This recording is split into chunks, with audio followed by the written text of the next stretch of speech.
Welcome back to Legacy Builders, everybody. We've got a very special guest on today. I'm going to let my dad introduce him because he's got a special relationship with him. Yes, and I want to introduce to you all Dr. Mark Williams. He's become a really good friend of mine. We've got a very unique story that we'll get into here, but Mark is an author.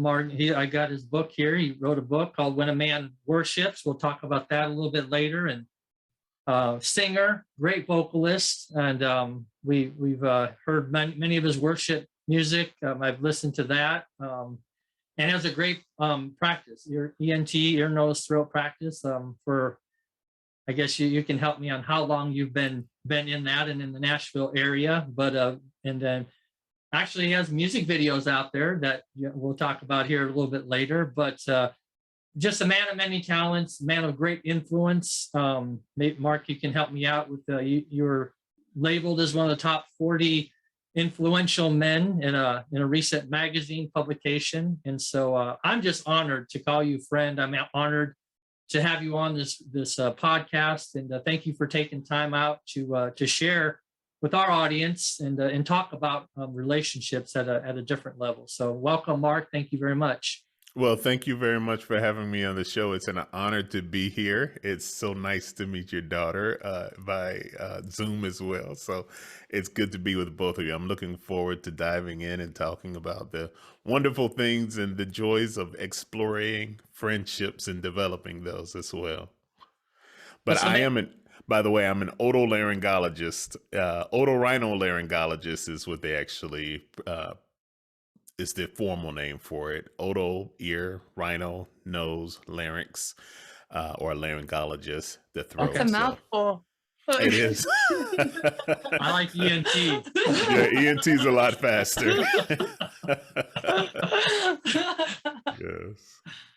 So yeah, before we dive into kind of our story and this topic on relationships, tell us a little bit about your background, who you are. Let our audience get to know you a little more. Well, I'm a son of a sharecropper. No, I'm just kidding. No. My father was a carpenter and my mother's name was Mary too. That's true. Right. I'm not making any other claims or anything, but I'm born one of number 9 of 10 sons born to our parents. And so I was not quite the baby, but right next to the baby, and grew up in Cincinnati, Ohio.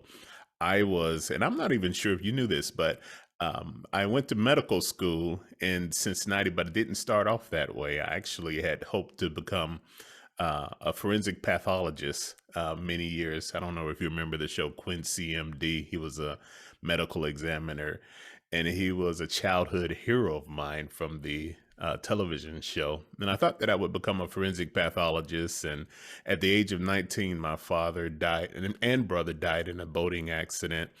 And after that, my grades began to suffer in undergrad. And it became unclear whether or not I would be able to competitively get into medical school. And so I looked for alternate careers. And I think it was just really a godsend. It was just really God directing my steps, and actually came across mortuary science. And so my bachelor's degree is in mortuary science. I was a funeral director and embalmer before going to medical school. And which was, I think, one of the reasons why I got into medical school. They said, hey, we never really had a funeral director apply. And of course, we had the grades. And fortunately, after changing majors, things came into line. And I think it was, again, still all just the grace of God. Was admitted to the medical college, University of Cincinnati College of Medicine. And at that time, had no idea what lied ahead. I just came straight in under the MD program, and then decided that I would during the summer between my first and second years of medical school, I figured I'd do some research just to make my resume and my CV look really good, as many medical students did. And I applied for and received one of 10 national fellowships through the Association of Academic Minority Physicians. And at the end of the summer, we went to this meeting, and all of the fellow recipients presented their research, as well as many other scientists. And there was one guy in the audience who, it didn't matter who presented some research, he would always ask a very insightful question. And I said, how could he possibly know this much about this many varied topics? And I came to realize that it wasn't that he knew a lot about each of the topics. He just learned how to ask very insightful questions. And at that time, I was such a shy person. I didn't want anyone to hear my voice because I was teased as a child about the sound of my voice. And so at that moment, I determined, I said, I think I want to learn how to ask a question. And so committed myself to studying, committed myself to listening and interrogating everything that's presented before me. And I think that helped to develop a lot of the dialogue that we have now today, you and I going back and forth on a lot of the different topics and issues that we disagree and some of which we agree on, but I like the ones that we disagree most often. Right. Because it causes us to think even further. Right. But between the first and second year, that was my first exposure to research. And it was serendipitous. I guess you would call it serendipitous, but really it was the orchestration of God. And I found out that I enjoyed it. So I applied to the MD and PhD program. It was a combined research degree program. And they did not accept me the first time. And so I went through my second year of medical school. They said, well, you didn't have enough research experience. And so after my second year, I applied for another fellowship and received one of 28 of the Howard Hughes Medical Institute fellowships. Now, these are very prestigious fellowships, much more prestigious than I even knew anything about.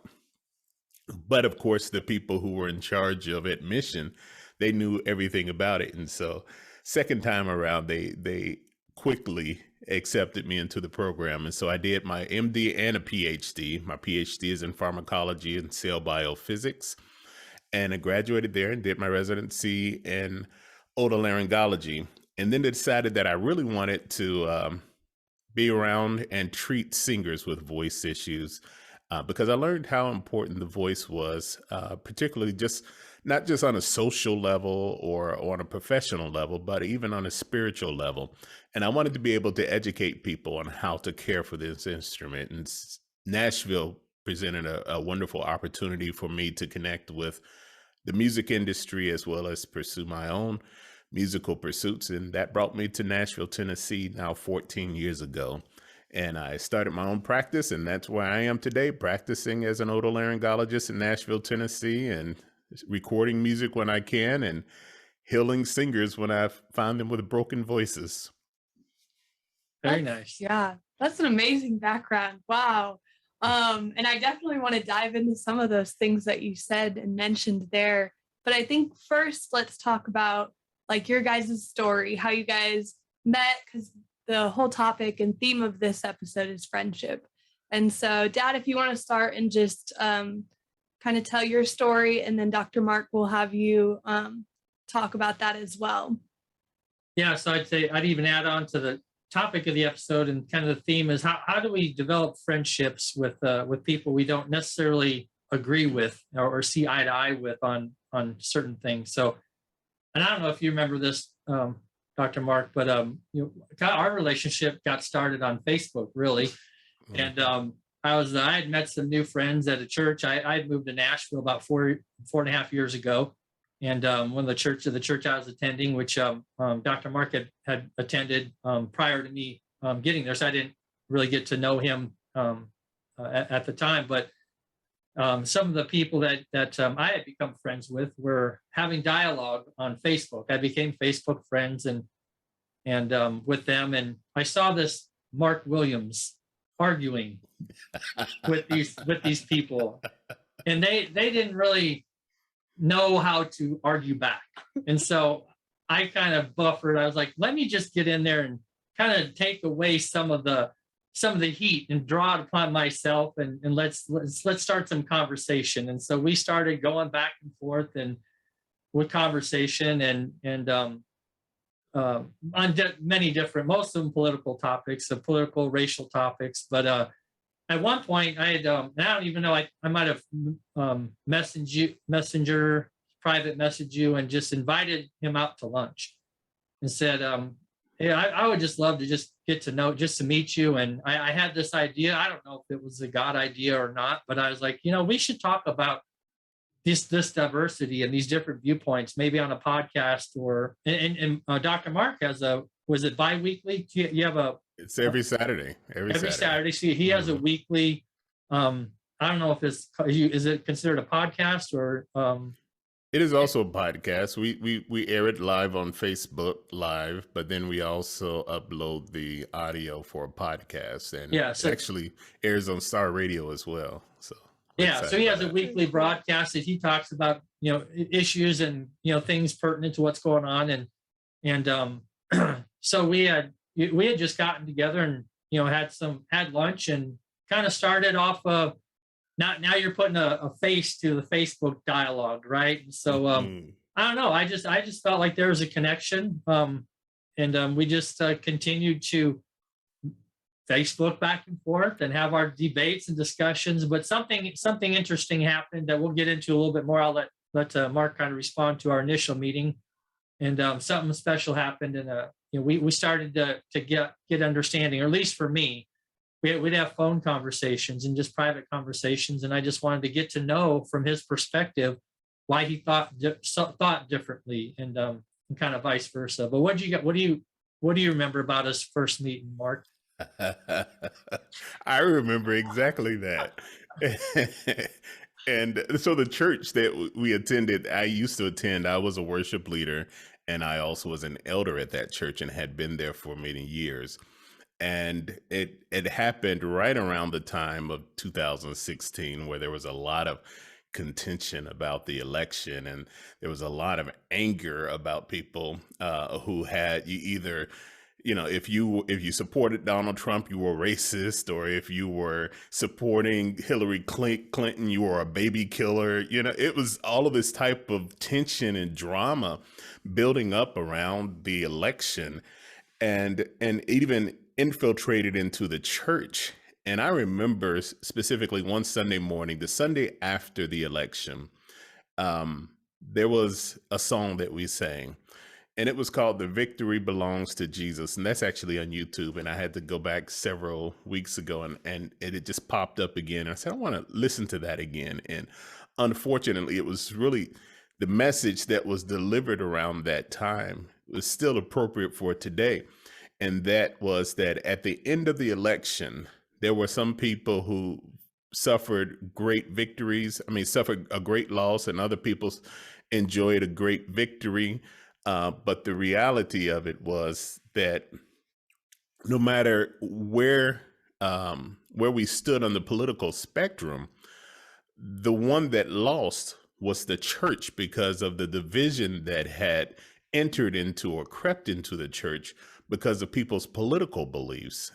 And when I, shortly after that Sunday, I began posting things as I believe the Lord gave me inspiration to post things about how we are prioritizing our political positions and making them somehow or another a more righteous platform than they really are. That, at least from my perspective, it was, and what I believe that God was sharing with me, he was saying your political affiliation really, in the grand scheme of things, is insignificant compared to eternity. And so I need my people, God was saying, to put the politics and policies into their proper positions. And so I was watching a lot of my fellow church mates at the time make posts on Facebook, very affirmative this way or that way. And I didn't necessarily disagree with some of their political positions. I just disagreed with a lot of the priority that they placed on and how we would deify a political platform and somehow or another offer it as a sacrifice unto God, which I thought was kind of like what God would call a strange fire, the same fire that Nadab and Abihu offered unto God, and for which they were killed because God said that was a sacrifice that I didn't request or require. And so when I see these things, I try to respond usually with scripture and say, hey, if that's your position, justify it by the Bible. And there would be a lot of people who would not necessarily respond, but there was this one cat would come up, and I always open his mouth and and give me a mouthful at that point. And this guy's name was, I was like, who's this Eric Madesh guy? I said, but let's still engage him even more. And I was so glad when you said, hey, let's get together for lunch, because honestly, it's not something that I would normally do. I normally don't engage a lot of times with, or don't think to initiate, hey, let's have some human contact. That's just not what I am. I'm not opposed to it or anything. I just never do it. I'm very much a conversationalist. I'll talk to you on the phone as long as we need to. If we never meet face to face, I'm okay with that. A lot of times, I don't think it lessens the significance of our relationship, but it's just not part of my DNA to initiate that. And I was glad when you did, because I was happy to get together and to meet and to develop this friendship where we have, I think, both of us have grown, I think, as a result of our iron sharpening iron. And the thing I like most about it is that when iron sharpens iron, sparks fly. Right. Well, and that's the uniqueness about it, and I would say not just our relationship, but in our maybe personality, or you and I are common in the sense that we tend to thrive in those and desire those competitive, controversial dialogues in relationships, because it sharpens us. Where other people would kind of shy away from controversy, for us it makes us stronger. I learned I could not come at a debate with you if I did not research. You called me out so many times, and oh my gosh, I got to go research this some more and some more and some more. And I do the same thing. I might not admit it, but I'm like, ooh, let me go ahead and look this up. But Yeah. I've learned, I couldn't stand history in school. I couldn't stand it, but as a result of some of our dialogues and me really having to learn something about the history, I know I had certain ideas and convictions, but sometimes you don't really understand the history behind your conviction. You just feel this way. Right. And so then you challenged me to start doing a lot more research and looking into history. And I'm actually starting to like history now because I'm learning so much from it. So I was a science guy before. Now here I am reading about history and being excited about it. Yeah. Well, and then the other big thing too that happened was, and this is where a lot of people miss it, in my opinion. I'll get your thought on this. Is that issues would come up that I didn't have full understanding of, that I thought I knew, and specifically around racial issues. And Mark, you opened up and shared with me a perspective that I had no idea of. I had no idea how I was coming across as a white person. I had no idea some of the things that I was saying, how somebody from another culture or viewed those statements, viewed those attitudes, viewed those comments. And I started to look at things from your perspective and asked you to, hey, explain this to me. What does this mean? What does that mean? And it gave me a totally different perspective and an appreciation for the other side, if you will. What do you say about that? I I was impressed by your candor and your honesty. And I remember, and I won't share the specific question that I asked one time. We'll get into that in a little bit. But when you responded, I said, wow, he answered honestly like this. And it really just opened my eyes about how I already knew what kind of person you were. I understood at that point your character, your integrity.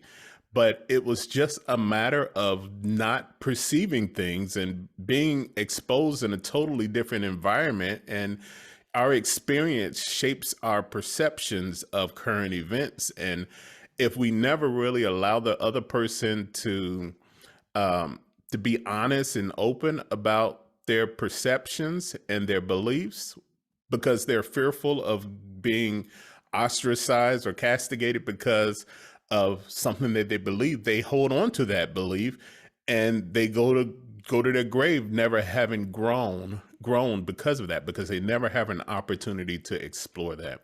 And so I think one of the things that I think characterizes our relationship is that there's an opportunity to be vulnerable, to be completely honest and open without the fear of being castigated for it, without somebody saying, okay, so if you say something to me that's offensive, or if I say something to you that's offensive, then there is an offender and there's an offended. I think the offender has to avoid the trap of delegitimizing the offense and saying, well, that can't possibly be an offense. That can't possibly be offensive to you. I didn't mean it that way. Well, whether you meant it that way or not, it was still offensive. Or whether I meant it that way or not, it was still offensive. And you, as the one who's offended, you have to give grace to say, I don't believe that this person meant it to be offensive. And so I think we pretty much have to give grace on both ends. One, to say, listen, if this was offensive to you, I'm not going to tell you that it shouldn't have been offensive to you just because I don't understand how it can be. And if I'm offended, I'm not going to automatically assume that you intended to do that. I'm going to give you the benefit of the doubt and allow you to explore and to delve deeply into what your beliefs are and why they are that way. And hopefully we can hear each other and both grow and learn from the interaction. Yeah, I'm very curious, because obviously you and my dad have been in the practice of listening to people and also asking the right questions and phrasing it that way. So what advice do both of you have for like young people, to start practicing really truly hearing others, and then also asking the questions and learning how to phrase those questions like you were talking about earlier, Dr. Mark? So if you want to start, Dr. Mark, with that, just any tips or advice for young people to start practicing that? Well, I think one thing that I give credit to young people today is that they seem to be less constrained. And, we look at that as a bad thing a lot of times because we say you don't have constrained behavior. I'm not talking about necessarily about the behavior. I'm talking about some of your beliefs. And they're open to saying, hey, I don't agree with this. This is not the lifestyle or the life that I choose to live. This is not what I believe is true. But hey, you're welcome to believe that as much as you like to believe it. And I give them credit for that because they're saying you're not less of a person because you don't believe or think the way that I think or believe. I think in the past, many of us in my generation and in Eric's generation, we think that we always have to be right. Our position has to be the right way.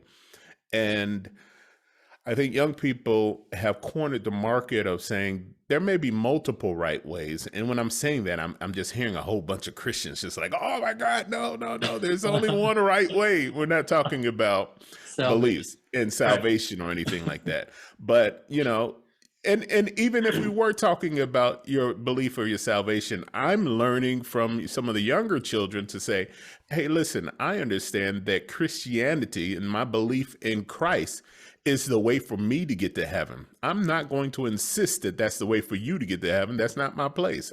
My job is to explain to you, is to offer you or to invite you to believe the way that I believe. If you choose not to believe as I believe, that's okay. That's your life. That's your right. That's your prerogative to be able to do that. And so I think young people are already better equipped to do that than a lot of the older generations are. If I were to give the advice to them, I would say allow people to say what they can say the best way they know how to say it. And before you take offense, give them the opportunity to clean it up. And the reason why I say that is I learned this in my marriage, and that was that, there would be so many times I might say something and then it upsets my wife or it offends her. And we go through 3 hours of an argument. and then later on, I'm saying, no, that's not what I meant. And she said, no, now you're trying to fix it. Absolutely, I'm trying to fix it. Absolutely. And I wish I could have fixed it a lot earlier, because what you heard or what you understood was something totally different than what I meant. But a lot of times we're so reactive that once we hear something that's a trigger for us, we automatically respond. I'm saying hold your judgment until you have an opportunity to get clarification from the other person so that you understand their point and can repeat their point back to them without error. Yeah, I agree with everything you said there. I would just add on you had mentioned the difference in generations, Mark. Our generation, we didn't necessarily grow up with social media, where this younger generation is growing up with social media and this like and fear of rocking the boat. Like they build their self-esteem off of this social media platform where you have to agree with what somebody else is saying or they might not like you. And there's this emotion that comes with not being liked or being called out or something. And I would just advise, step out of that fear zone and just be yourself. Don't worry about what other people are thinking about you, because it's a false reality.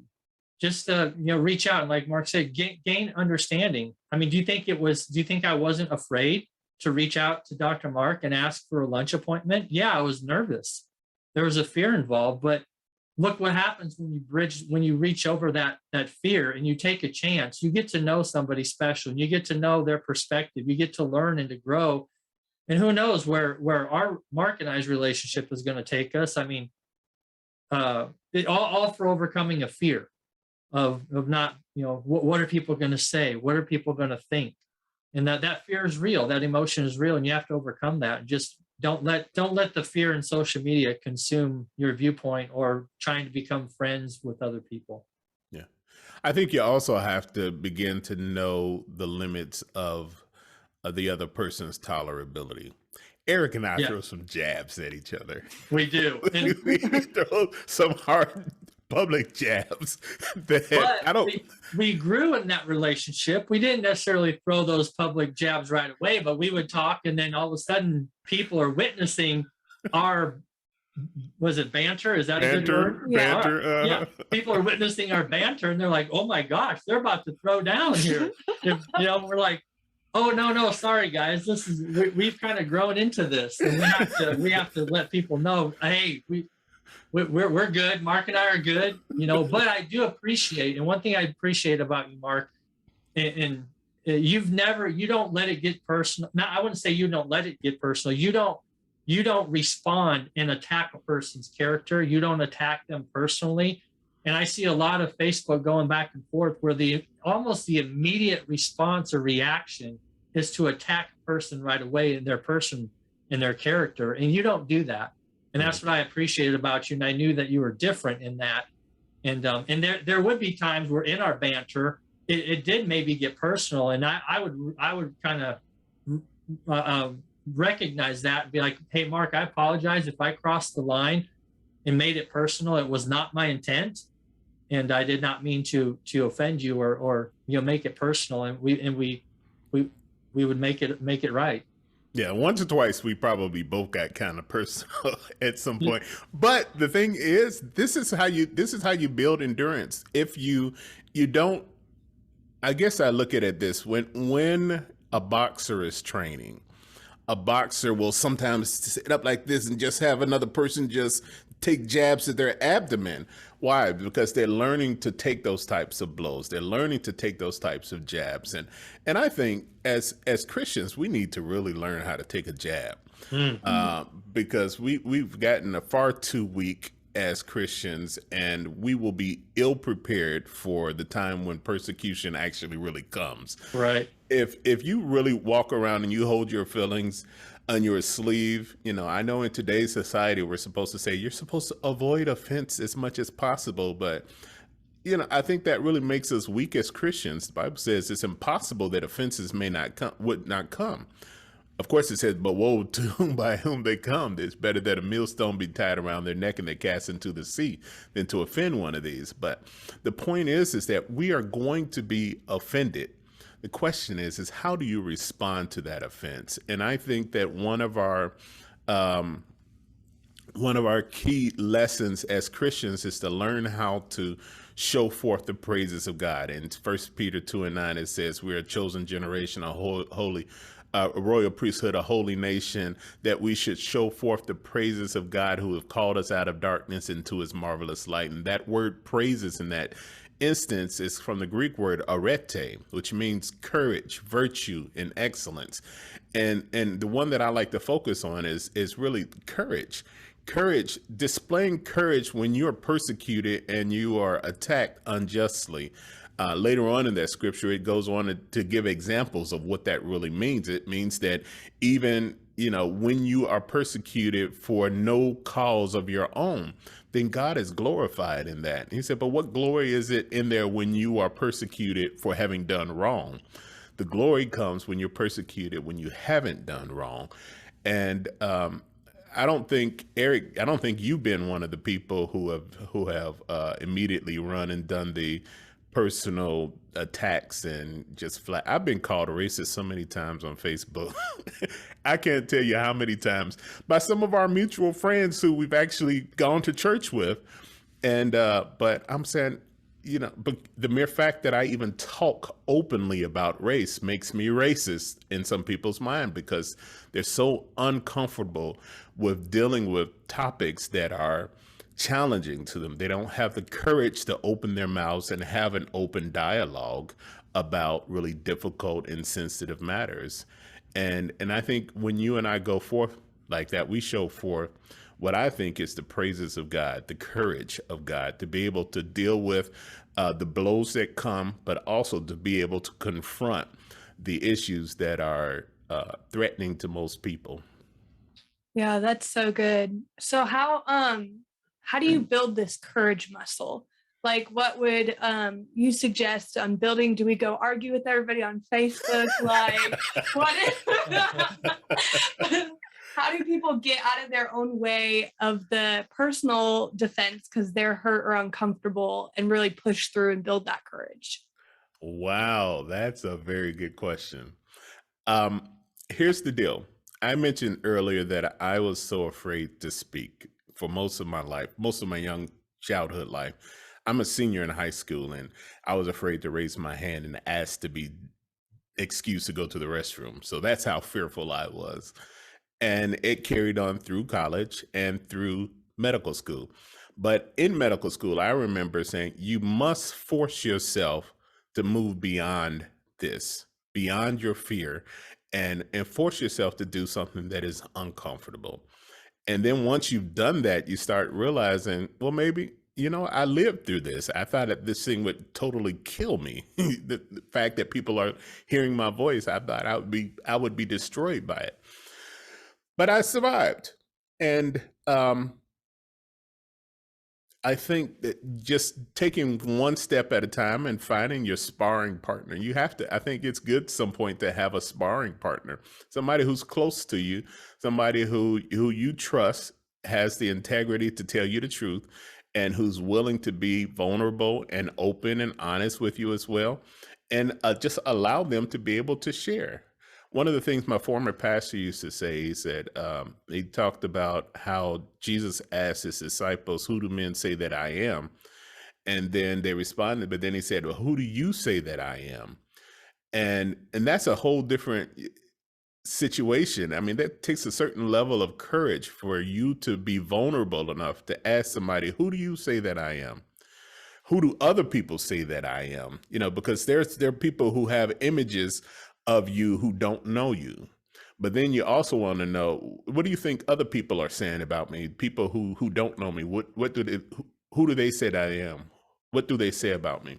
Not to say that that's going to really impact your the way that you respond, but it's important for us to know how other people perceive us as well, so that if we need to make the adjustments, we make those adjustments.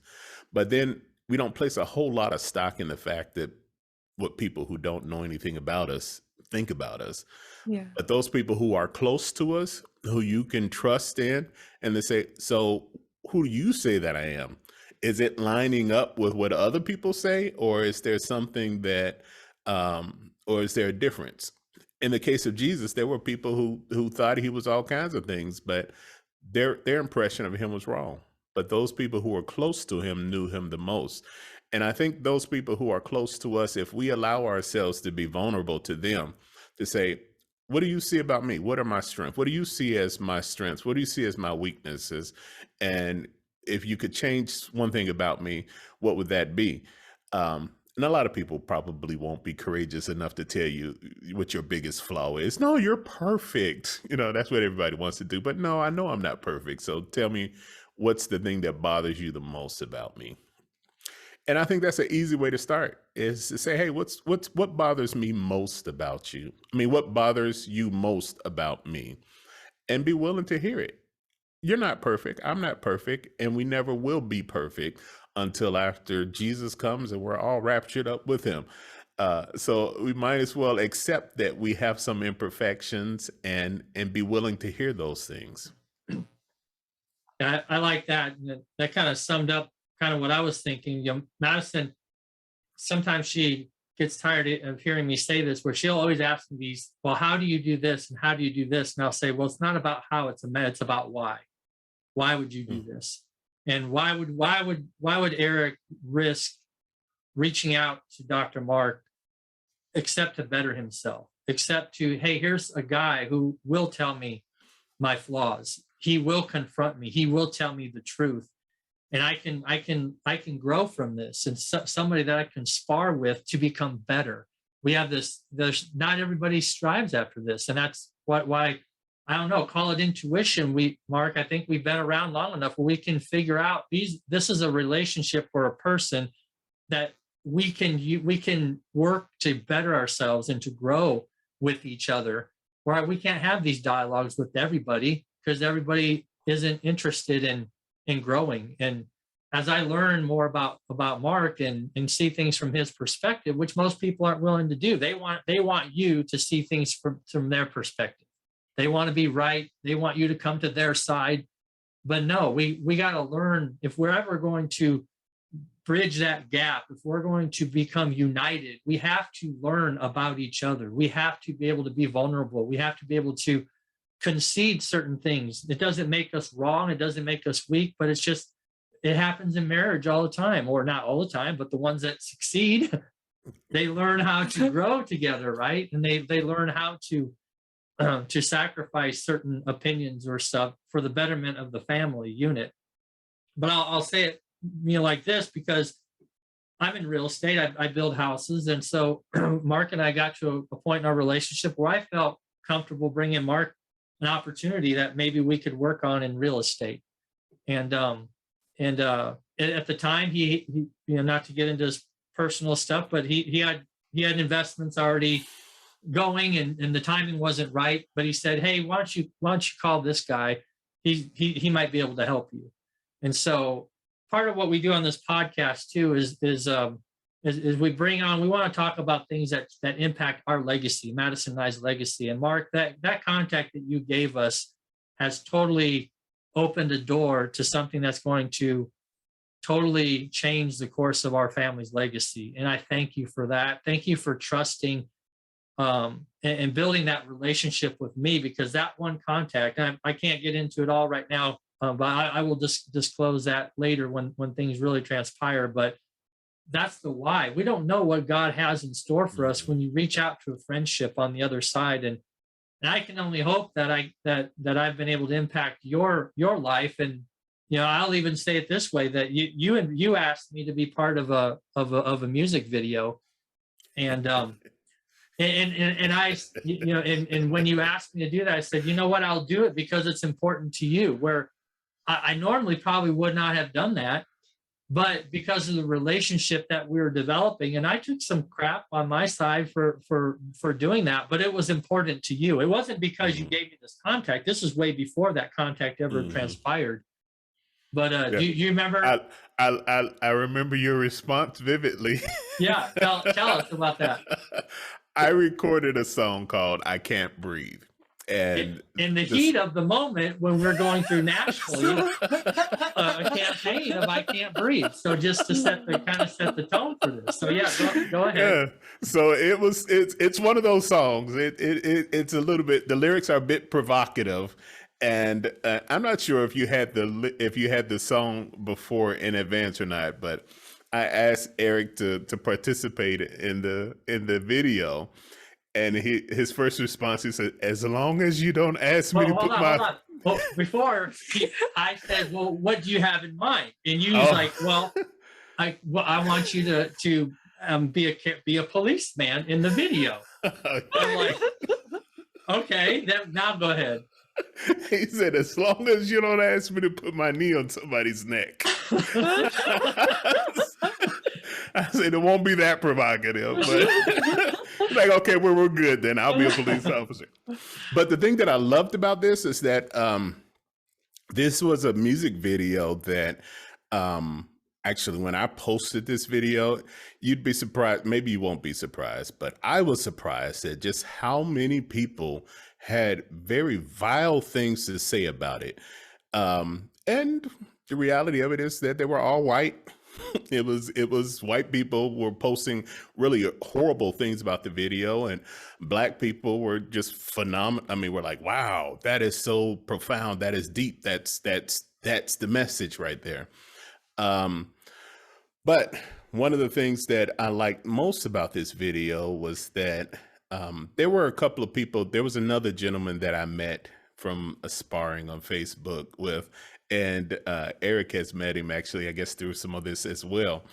And he's another white gentleman. We also have vastly different political beliefs, and that's how we got to be friends as well.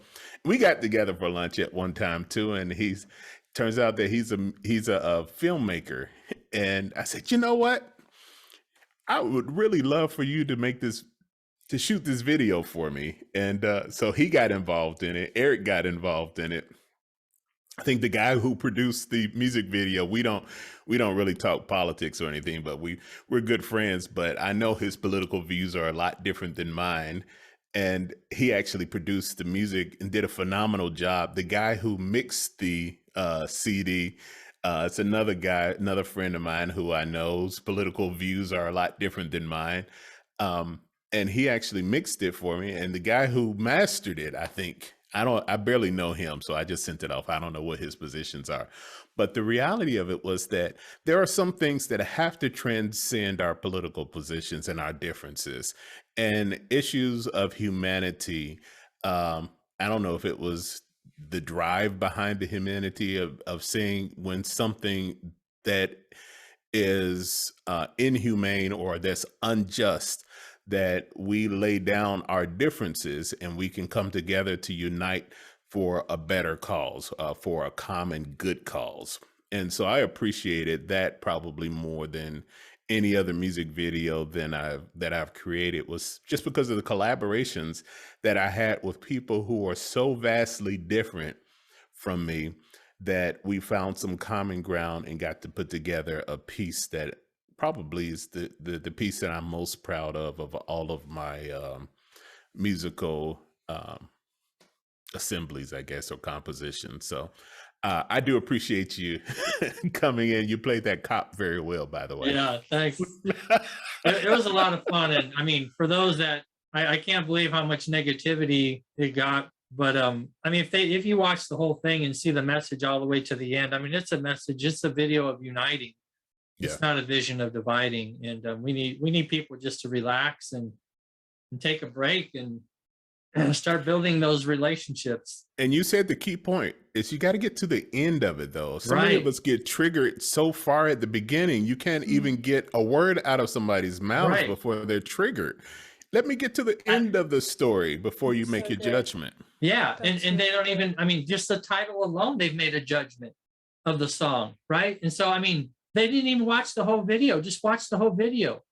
And I mean, to an end, it's a message of unity. It's not a message of division, but people won't even get past that. And Yeah. so I appreciate you taking the chance and inviting me to be part of that. I was excited to be a part of that. As long as you didn't have to put your knee on Right. someone's neck. He's like, and I can have that circulate again out in the future. Who knows what my future holds? So, You know no, how many times I'd be in a store and I'd see people with a Black Lives Matter T-shirt on, and I'd be like, "Hey," I said, "I got a video you need to check out." And they're like, "Oh, really?"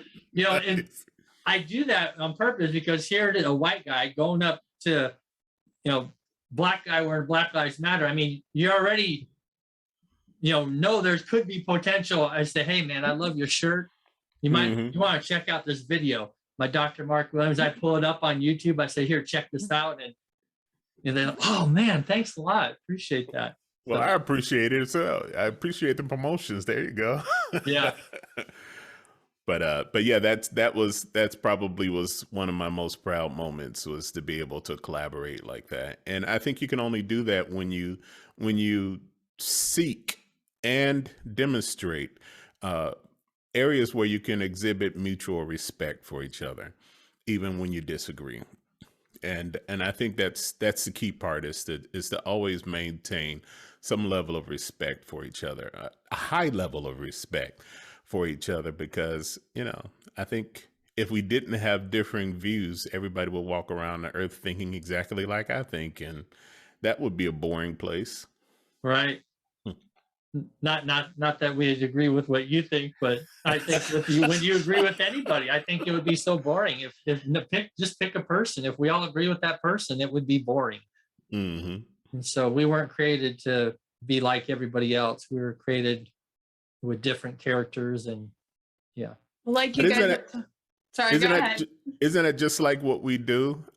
Is that we tend to aggregate with people who are just like us, because that's where we are comfortable. I don't know if you've had that situation or if you've had that encounter, but being a Black man, being a minority in a majority environment, I went to a predominantly white institution, college, and it was curious to me that when you went into a lecture hall with 300 students in there, you can know exactly where all the Black students were. They were all in one corner because they found comfort and familiarity. And they're saying, "Listen, we have to be around each other." And I presume that happens with any person who's in a minority. They start seeking out somebody who is most familiar to them, or who are most like them, or who shares the same common values, maybe the same culture or same upbringing. You don't know a lot of that, but until after you start interacting with the people. But the most obvious thing is looking at skin color or looking at race and say, okay, this person is probably more likely to share things in common with me than some of these other people who don't look like me. Now, that doesn't always hold out to be true. Sometimes you'll interact with them and it's like, "Oh no, we have nothing in common." I have much more in common with this person. And then you go that route. But our natural inclination is to aggregate with people who we think share our values, who are most like us. And we have to actively work against that. Otherwise, our natural inclination will be to segregate ourselves. Yeah. Do you think, and I'm curious to get your thoughts on this, because I feel like it's already hard to talk to people in general. So do you think people actively just seek that comfort of even for a woman, I probably wouldn't go talk to somebody that's 45 and a man, right away. I would go seek out some young adult girls first or something like that. So do you think that's just that comfortability that we have to break out of as a society to just bridge that gap? Or what are your thoughts on that? I think we absolutely have to be proactive. One, we have to recognize that that's what we do. If you never really acknowledge or recognize that's what you do, then you'll just continue doing the same thing without even realizing why or what you're doing.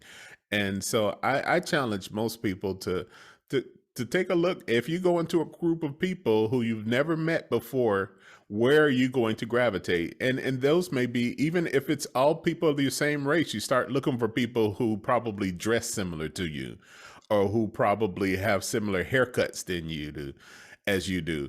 And then you say, okay, well, see if we have something in common. But we always look on the exterior first. And even when we look at romantic relationships, what usually draw us to people is some external attraction. And I'm not just talking about a romantic attraction, but there's attractions in a variety of ways. We're drawn to people by certain characteristics or certain traits until we get into interaction with them and find out, no, this isn't the one for me. They look like they might be, but maybe back off of this one and find a different relationship.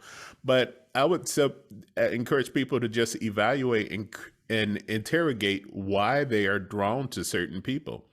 And then once they've understood what it is that draw them or attract them to those people, challenge themselves to intentionally interact with people who are different than that. So you might be used to dealing with people who are dressed very nicely or something. And then I'll tell you the one that I'm challenging myself right now, because that whole grunge look, and I don't know if people still do that grunge look or anything, but it was from Seattle. I found out that it originated in Seattle. I went to Seattle. The first time I visited there some 20, 25 years ago, or maybe even longer. I looked around and I said, man, everybody looks so grungy. At that time, I didn't know that grunge was actually a look, and it probably was an old fad or something like that. But I didn't realize that grunge was a look, and it actually originated in Seattle. But it was a group of people that I'm like, I probably would never hang out with that person. And I would probably avoid that type of relationship. But the challenge for me would be find somebody who has that grunge look, who's got tattoos up and down their body, and matted hair, and they look like they just got finished smoking weed or whatever, and go to them and befriend them and interact with them and learn from them and challenge yourself and grow from them as well. So I guess the key thing is, one, be aware of why you do what you do and why you're attracted to who you're attracted to, and then challenge yourself to intentionally go to somebody who doesn't really fit that bill. So many times we just, I'm sure you would appreciate this too. You just never know who you're not talking to until you start asking questions. And I teach Madison, and my kids to just go out, just go meet somebody, say hi. And you're like, so many times you're like, oh my gosh, if I didn't ever say hi, and to somebody that I probably wouldn't have said hi to, there's so many connections and doors that open if you just go out and talk to people instead of fall into that same comfort zone. I mean, the cliques, you go to church and the same people are congregating over here after church on Sunday, and over here the same people. But and I always try to find the other people and just, hey, how's it going, and just try to meet new people. But it's intentional. You have to make it intentional. Mm-hmm. And you can have your standard group of questions that you're going to ask. It's okay to use a pickup line. I'm not saying you're trying to pick them up, but it's basically what you're trying to is initiate conversation. It doesn't have to be anything profound or anything. It could be very simple things. Now, I will tell you that a lot of Black people don't ask Black people this as your pickup line. So what do you do? Is that I know bad? That's kind of bad. Oh. And I noticed that happens in a lot of white circles. You meet them and fairly early in the conversation. So what do you do? And just in your culture, that seems like nothing that's offensive. But Black people would look at that and be like, "Oh, you're trying to size me up." And what difference does it make what I do? Are you just making assumptions about me? And that's probably our own insecurity. And it's one of the things I challenge Black people about. Don't be so defensive about that. They're just initiating conversation, and in their circles, that's an okay conversation to have. What do you do for a living? I don't think that there's anything offensive about that. But I can understand how within Mm, our culture, if a white person comes up and asks, a black person so early in the conversation, what do you do? A lot of people feel like, and I'm not saying that we're all monolithic and we all think this way, but there are a lot of black people who will get offended by that. Just a hint, whatever some of your pickup lines are, don't use that one with black people. Find something else other. yeah. So what are a couple of your key pickup lines or starting questions? Well, if I'm interacting with somebody white, I'll say, so what do you do?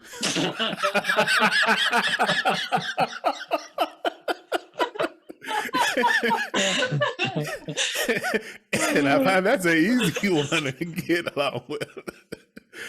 And the whole conversation just goes off from there. Yeah. And so the question, a lot of things. So what brings you here? Or, have you been attending this place very long? Did you come here often? Or I know those sounds like cheap pickup lines that you have in a bar or something like that.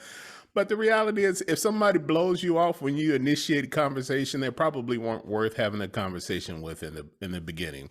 Right. And if you see they're expressing interest in something, in a cantaloupe, you might be in the grocery store and you see somebody knocking on a watermelon and trying to figure out, which watermelon they're going to get. I've always wondered how you determine how to get at an adequate or a ripe watermelon. What are you listening for when you tap on it like that? And they'll be willing a lot of times to share their wealth of knowledge.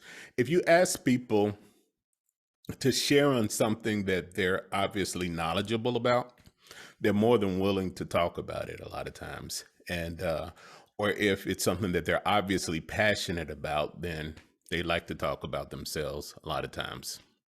Right. But whatever works out for you, you can always use the same group of pickup lines and initiate a conversation. And if it bombs, so what? It just bombed with that person. And guess what? You probably never have to see that person ever again. Just don't be afraid to interact with somebody and take a chance.